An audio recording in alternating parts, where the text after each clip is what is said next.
Hi everybody, Brett here.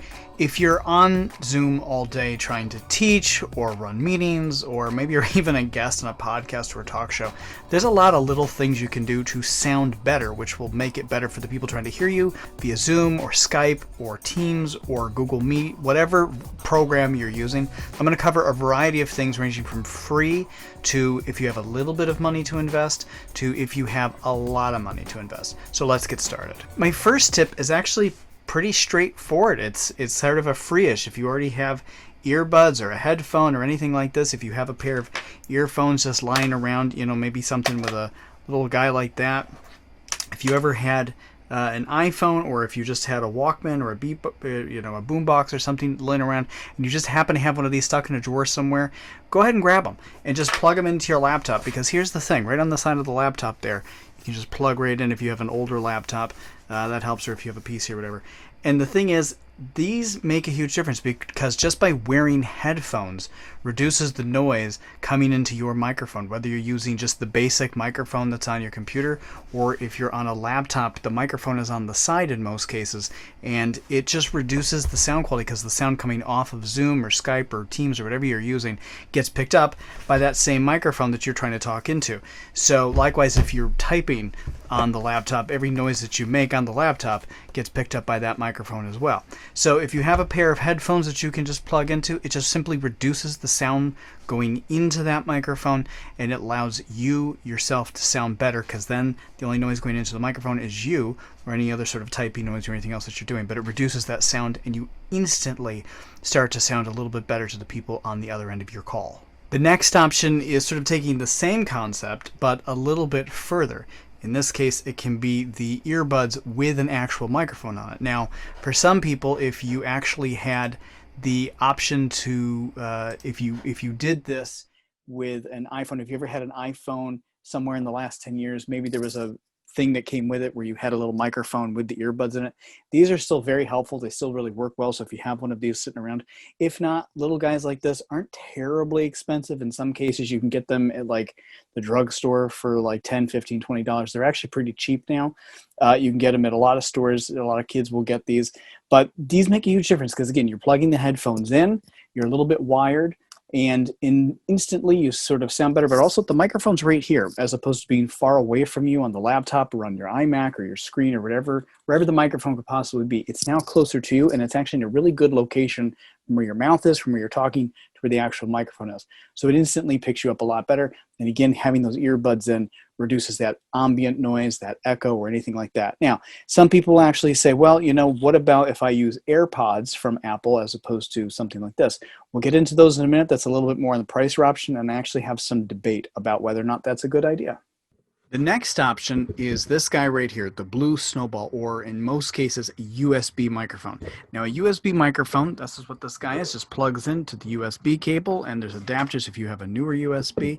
But this Blue Snowball is my preferred option, but USB microphones range in price from anywhere from about $20 to the most cheapest version I could find on Amazon with pretty good ratings, to very high-end, a few $100s. But the Blue Snowball is my favorite one. I've had this one for about 10 years now. This one's about $50. So if you have a little bit of money to invest, I actually recommend this one. But you can find very good ones for less than $50. It'll still make a huge difference. Again, you still want your earbuds in. And then when you're using the Blue Snowball USB microphone, these are podcast quality good. You can move them far away so that they're out of the shot if you need them to be and still sound really good. Or you can keep them a little bit closer. Typically, a good rule of thumb is you want it to be about a pen length distance away from your mouth when you're talking. But the quality is so good on these Blue Snowballs and on a typical USB microphone that you could record a podcast or a talk show or whatever with that, and that just means it's a little bit of investment to make it sound a lot better. But it makes a huge difference. It also allows your hands to be a little bit more free.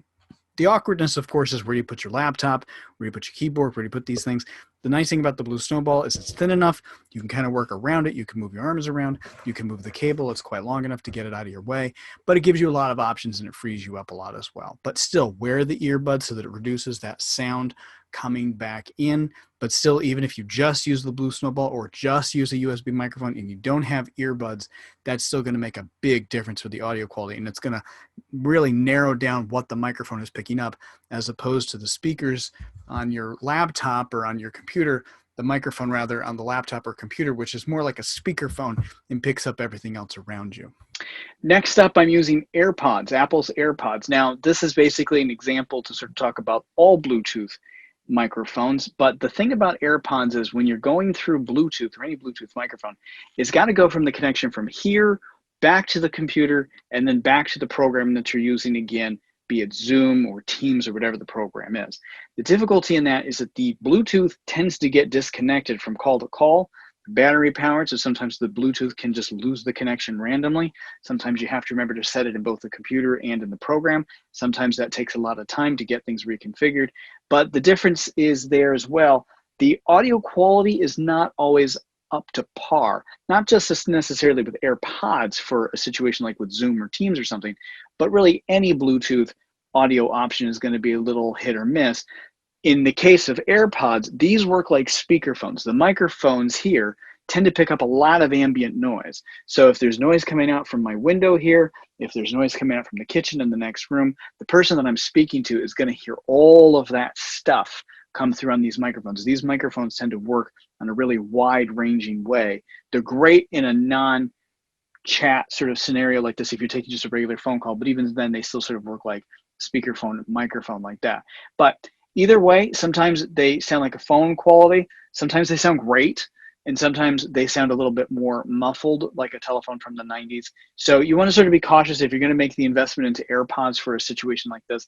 I actually do throw some caution to you to maybe consider the USB option first before you make the investment into something like this, because these are well over $100, or if you're doing the AirPod Pros, they're even more money than that. So definitely consider those options before you upgrade, but they do work. It just takes a little bit of extra time and extra resetting to check your connections regularly if you're going to use it. Now, my next option is something if you have serious income to invest in something. I'm not recommending this for everybody. It also takes a little bit of extra technical routine, a little extra technical know-how. It's not terribly complicated, but it does take a little bit of money and a little bit of time to set up for it. Now, what you're hearing me off of currently is my audio interface. It's this little red box. There's a bunch of these guys out there. This one cost about $100. It's called the Scarlett Focusrite, and there's one little connection on the front there, and there's a little button I turn on, and then there's the level that you hear, and then on the back it just goes in via USB, very similar to the USB microphone. But what that does is it allows me to have a nicer microphone. You can plug in any kind of microphone, really expensive microphones, cheap microphones. You can plug in a more high-end, more traditional microphone into the audio interface, and then plug that into the camera. And then basically you have really great audio quality. So if you're going to be doing a lot of stuff, maybe if you're going to be doing a lot of recording, I still recommend the earbuds because you still have to hear the person on the other end. And I still recommend if you're going to be talking to people, you want to make sure that that audio coming off of the computer isn't getting picked up by your microphone. Now my microphone is just above me. There it is. You can see it. It's a very nice microphone, the Neumann. But the difference here is that I still actually wear my earbuds when I'm doing meetings all day because I don't want that extra audio coming off of it and being picked up by the microphone. It also allows my hands to be a bit more free. I can type more regularly and I have a little bit more freedom and flexibility here. But it takes a little bit of setup, it takes a little bit of know-how, and the microphones above can also be an added cost as well. Not only do you have the audio interface, which can start at about $100, they can get a lot more expensive from there, but then you've got the cost of the microphone, which can range from anywhere from $100 to a few $100s to very expensive, depending on what you're interested in. But if you have the money to put into it, if you can make the investment and you have a little bit of audio know-how set up, I strongly recommend doing it because it's going to make your audio quality sound amazing. Whatever option you choose, I recommend just trying one of these things out, seeing what you can do.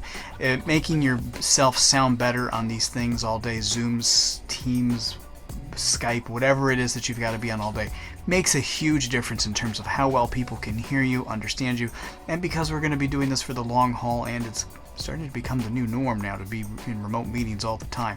So a little bit of investment, a little bit of just taking care of your sound quality can go a really long way to helping people understand you better.